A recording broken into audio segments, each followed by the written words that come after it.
You might have seen something in the beginning, but I just want to make these videos a bit shorter because the last video was really long. But today I'm going to be doing another video, and it's going to be taking an overview of the league table. An overview of the league table after the first week. Yeah, I have to do that in the beginning because if I don't, it's because the recording app it has to go on a game. It has to be recorded only on a gaming. It can only be recorded on a gaming app. Or if you start with a gaming app and then go on to like Google or something, then it'll work. So sorry about that, guys. And let's get straight into this week. And in 20th position we have West Ham. They only had a pretty big chance window, but they're also pretty overrated. And they're not thinking long term. Why did they sign Jose Fonte in January? He's 33 years old. And also got Zabaleta on the free transfers are always good, but he took a big chunk of the wage budget, and he has experienced players, and he is 23 years old, and they're gonna need experienced players to like teach the likes of Reece Oxford, a really good young centre back, but they're not thinking long term with the signings. Joe Hartsfield, so even if they do get the loan deal as a permanent deal, it won't be good long term either. And overall, they're pretty bad. So my match rule. Lukaku had a good game. We have to give it to Nemanja Matic. He was a rocket central defensive midfielder. It was impossible for West Ham to do anything because he was doing so well. A great Premier League debut for him. And I think the worst player who had the worst day was Masako. He was supposed to be marking Romelu Lukaku, but he was just laughing, and then Romelu Lukaku got a header. Now I know a lot about this game because I watched a lot of it because I'm a Manchester United fan. But yeah, Masako, the left back, I don't know if that's how you pronounce it. Yeah, the back, had the worst day of this game because he was just laughing and then let Romelu Lukaku score. So yeah, he's gonna be the worst player of this game. Well, next up we have Crystal Palace, who lost 3-0 in their own backyard to Huddersfield Town. It was pretty embarrassing considering they've never been in a Premier League before. But they did lose 3-0 to Huddersfield Town. Now, they did have this Rooney too. Huddersfield Town does score 2 goals against them. Crystal Palace still had a really strong defense. I don't know if Sakaha was still on the team, but we were flopping. They lost Mandanda. Now, Steve Mandanda did kind of flop at Crystal Palace, but he's still a good player. And if they still had him, he already kept the clean sheet on. Now that he's back at Marseille. So I think it's been a pretty bad day for Crystal Palace. Looking like the best day, obviously, one who scored his 2 goals, and the player with the worst day, I think would be Loftus-Cheek. Now he didn't. I don't even know if he was in starting 11, but he didn't specifically perform bad. But he might be under pressure if his side can't beat Huddersfield Town in their own backyard. He's a good young talent, and he deserves to play for a team that can beat a championship side at home. Next up we have Newcastle. Had a very bad day, and they lost 2-0 to Tottenham Hotspur. Now, I don't know who scored any of the goals, so I can't tell you and I can't really tell you who was the best player of the day. I can tell you who the worst. Newcastle is a pretty disappointing start to the season, losing 2-0 in their own backyard. Spurs should be thankful they don't have to play in Wembley, the new ground, and yeah, it was a pretty bad day for Newcastle. They slipped into the relegation zone after 2-0 loss at home to Spurs. So yeah, worst players I think was Chevy, who was sent off, and yeah, he cost Newcastle the game, and it was just terrible. Next we have Brighton. I was born in Brighton. I'm still not a Brighton fan. Well, I'm happy to see them in the Premier League because I was born there. They were avoiding relegation. Well, you could say yes, you could say no, because they basically have the exact same stats as Newcastle. They lost 2-0 playing at home to Man City. Considering Man City had such a strong side, I think I'm very proud of them. I was hoping they could draw, but this is amazing for them. They expect like 4-1, 5-1, but this is good for Brighton. The best player that they have to go is Sergio Aguero. and scored a goal that was crucial for them. And the worst player was crucial for City, but the worst player of the day will go to Lewis Dunk. I actually went to a Brighton game once, and I saw Lewis Dunk from my eyes, but he scored no goal, which meant Brighton had even worse goal difference. Now, generally, lost 1-0 would be great. They would be far away from the relegation zone in this first week, but he had to score no goal.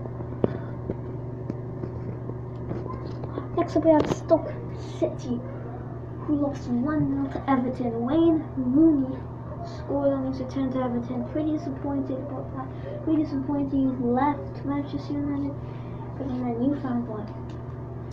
I thought he still had it in him, and if he left Everton and he was given a chance, he would be really good because he doesn't have pace, but he still has that. He still keeps that talent of finishing, and he's still really good at set pieces. He can still smash a penalty or if he kick in.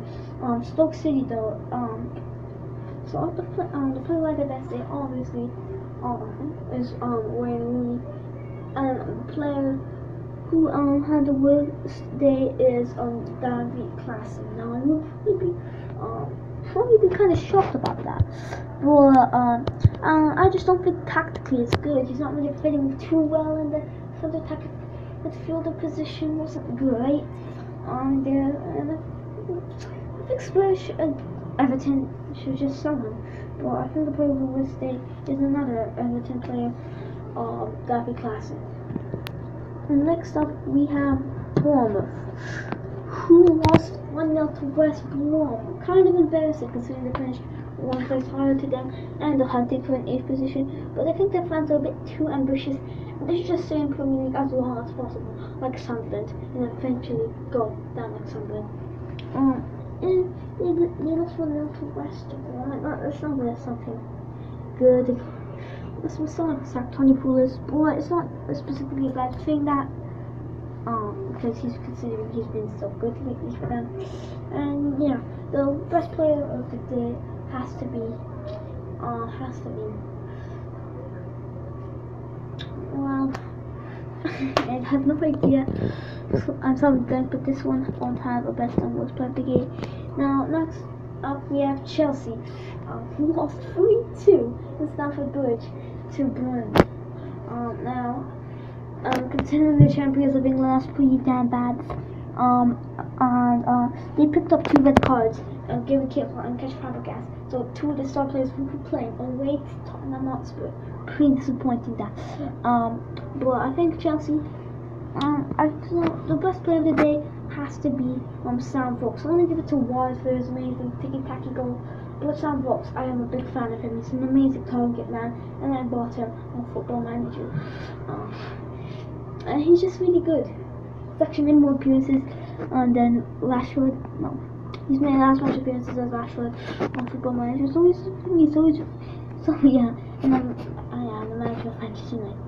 But yeah, and he scored 2 goals that game. Next up we have Leicester v Arsenal. What a game that was, 4-3 from Friday Night Football. And I think Arsenal fans are going to be really happy about that. Jamie Vardy scored 2 goals, and it was a pretty impressive performance by him. But I think all that went wrong for him. So the worst player of the day actually goes to Shakespeare, who made a tactical error when they were winning. He subbed on Ian Nacho, which Shakespeare 4-5-1, and just sat on it. And Ian Nacho would have been up front. Now he knows Ian Nacho's not a starting player. He's used to being subbed off on the bench, and he just let him sit out on the bench for this Arsenal game. But when they subbed him on, they should have changed the position, and that was a tactical error.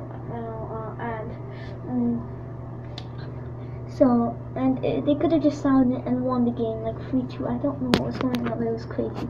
Next we have Swansea v Southampton. And that was a pretty boring game. I'm pretty sure it was 0-0. I don't know for sure, but I just know Southampton's attack was terrible. And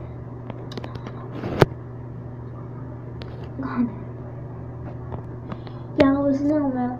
Both Southampton and Swansea failed to score, but I think the worst player of the day has to go to the entire Southampton attack.